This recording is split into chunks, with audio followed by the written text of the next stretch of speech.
Hey everyone, I'm Andy and welcome to another episode of Easy Tiki Drinks. And today on the channel, we're going to be taking a look at another one of Justin Wojslaw's cocktails that includes a rare ingredient. Well, it's not really that rare, which is why I'm including it, because it's really not that hard to make. But we'll go over that, because today we're going to be looking at the Black Orchid. So, let's do this.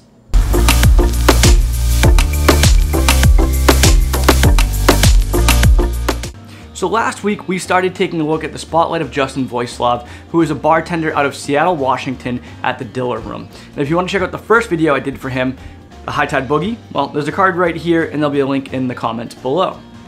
Now, Justin's been phenomenal throughout this entire experience. I've basically been interviewing him, texting him back and forth for the last, I don't know, 3 months. Dude's really awesome, and if you get a chance to meet him, by all means, please do, because I'm sure he's just as nice in person as he is over text message.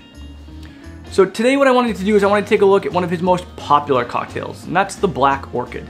So let's take a look at what we're gonna need to build this cocktail, and we'll build it, we'll taste it, we'll talk about Justin a little bit more, and yeah, we're gonna have a good, fun time here for the next, I don't know, 10 to 12 minutes, give or take.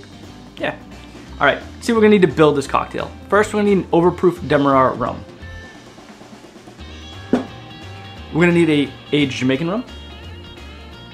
We're gonna need Black Orchid spices, Passionfruit Syrup, orange juice, and lime juice. The Overproof Demerara Rum that I'm using is Plantation OFTD. The aged Jamaican rum is Smith & Cross. The Black Orchid spices and Passionfruit Syrup are homemade. The orange juice and lime juice are fresh squeezed. Let's rearrange it. So as I mentioned, Justin is a bartender at the Demerara Rum in Seattle, Washington. And Justin's been bartending since about 2009, so about 13 years experience. But I asked Justin, where did your Tiki inspiration come from? And while he asked, where does my Garnish come from? I meant no, where did you fall in love with Tiki? Well, he happened to take a trip down to Dawn the Beachcomber, fell in love with the total atmosphere of everything that was Tiki, escapism, and the Beachcomber. So he decided that he was gonna take it back home to Seattle, Washington with him and, well, put his own flair on it. At which point I asked him, well, what's your favorite Tiki cocktail to make at home? Like, if you were to make a drink at home, like sitting down on a Friday or Saturday night by yourself, like, although he's probably working, but if you happen to be home, what would you make? And interestingly enough, and we see this a lot, his answer was not a Tiki drink. It was actually like a Polish brandy and Coke. So, ease and simplicity. And I get it. Having been back on the bar, as I am now, sometimes when you get home, the last thing you want to do is make a cocktail. You've been making cocktails all night long, all week long. Really, the last thing you want to do is have to mix ingredients and make a cocktail for yourself. So most bartenders probably will go for ease of simplicity, a beer, rum and Coke, or something along those lines. And honestly, it makes sense because sometimes I feel that way too. But anyway, let's build this cocktail. Enough about Justin. Yeah, let's just do it.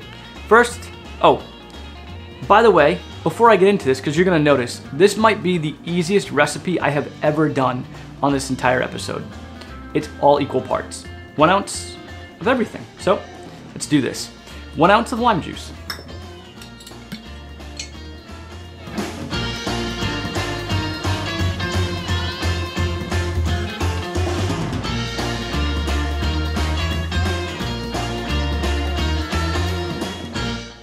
One ounce of orange juice.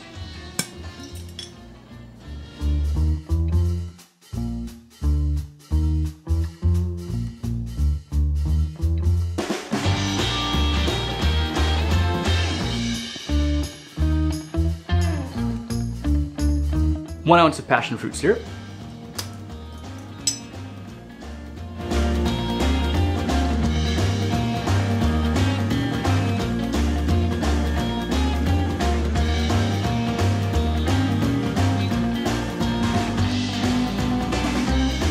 One ounce of our Black Orchid spices, and if you're curious what this is, stick around because I'm going to tell you.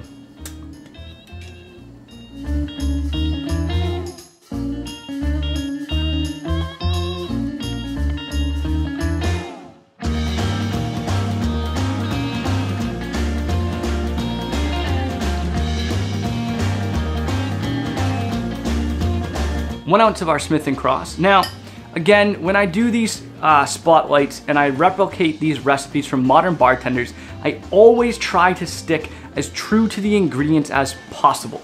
So, the aged Jamaican rum that I'm using is Smith & Cross because that is what Justin calls for. Now, for a lot of you out there that are paying attention and know anything about rum, when I say an aged Jamaican rum, you're gonna say, well, Andy, Smith & Cross does not have an age statement. You're right, it doesn't. And you're gonna say, well, Andy, Smith & Cross is at most aged for 3 years. And you're right. However, again, according to Minimalist Tiki, that's what this category falls under. If we're talking about Smuggler's Cove, this would be a category 1, which is a lightly aged Jamaican rum, specifically overproof. So, other rums that fall within this category, within Smuggler's Cove, would be something like a Wray and Nephew. Could you swap this for a Wray and Nephew? Sure. I guarantee it would be a different flavor profile because it's not really similar, but to each their own. If you like it better, great. Anyway, I'm gonna use Smith & Cross because that's what Justin calls for. Oh, and again, 1 ounce, like everything else.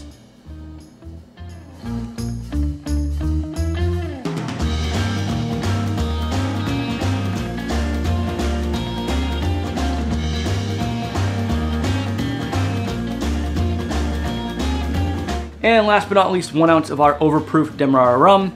Again, I've talked about this at length before. Yes, this is not just a Demerara rum. It is a blend of rums from Demerara, well, from Guyana, Jamaica, and Barbados. But again, under Minimalist Tiki, that's what this falls under. And this is what Justin specifically calls for. So again, 1 ounce of our Plantation OFTD.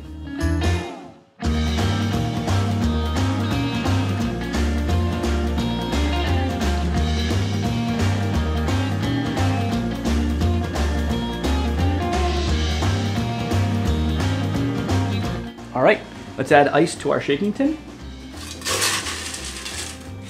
I'm gonna give this a nice little whip shake for about 5 to 8 seconds.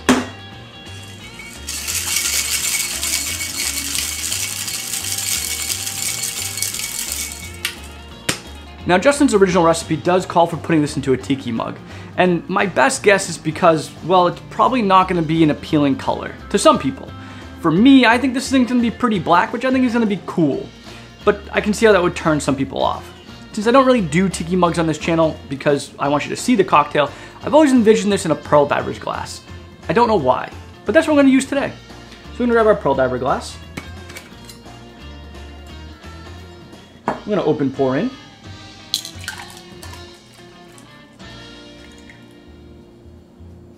And while it's not black, it's kind of like a muddy brown. So yeah, it's not exactly the color I was hoping for.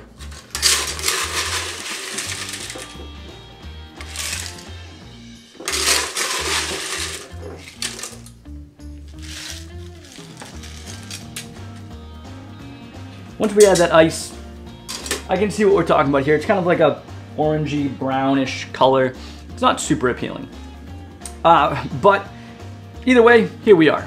So we're gonna use, for garnish, we're gonna go with a mint sprig. Just take this, give it a nice little whack to wake it up, put it in the back there, and a cinnamon stick. Don't forget your straw, which my straw is a Surfside Sips glass bamboo straw in an amber color, I believe is the name, and it matches the color of this cocktail perfectly. Place that in, and there we have it, Justin Wojslaw's Black Orchid. So let's give it a try. I think I just spilt it everywhere too while I was trying it. But anyway, okay. That is definitely a unique cocktail as far as tiki is concerned. Let's talk about the Black Orchid spice. Let's talk about this kind of cocktail in general, and then I'll give you my tasting notes. So the Black Orchid spice is super easy. It's simply 1 cup dark brown sugar, 1 cup water, 2 tablespoons of blackstrap molasses. Well, where did that come from? Basically, Justin was playing around with a molasses or molasses-y type syrup and kind of came up with this. So he then decided to make a cocktail based on that syrup. Now, again, this channel is called Easy Tiki Drinks. So I try not to include rare or hard to get ingredients. Dark brown sugar, water, real easy to get, should be able to get at any grocery store. Blackstrap Molasses. I actually know the grocery store I go to does carry it, but you can also get it on Amazon, and I will leave an affiliate link in the comments below if you want to pick up your own, or the exact same one that I do. As far as making the syrup, it's super easy. I literally put it all into a bowl and I whisked until that dark brown sugar dissolved, and then I just poured it into a bottle. I don't know why I just stuttered there, I apologize. Yeah, I just poured it into a bottle, and so that's literally all this is.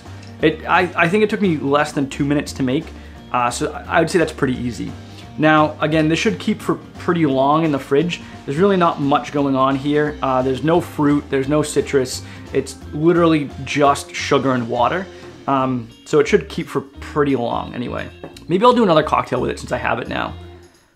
Any suggestions? If you guys have any suggestions for cocktails that I should do with the Black Orchid spice, please drop them below. I'd be more than happy to make those cocktails. But yeah, anyway, so this is Justin Wojslaw's Black Orchid.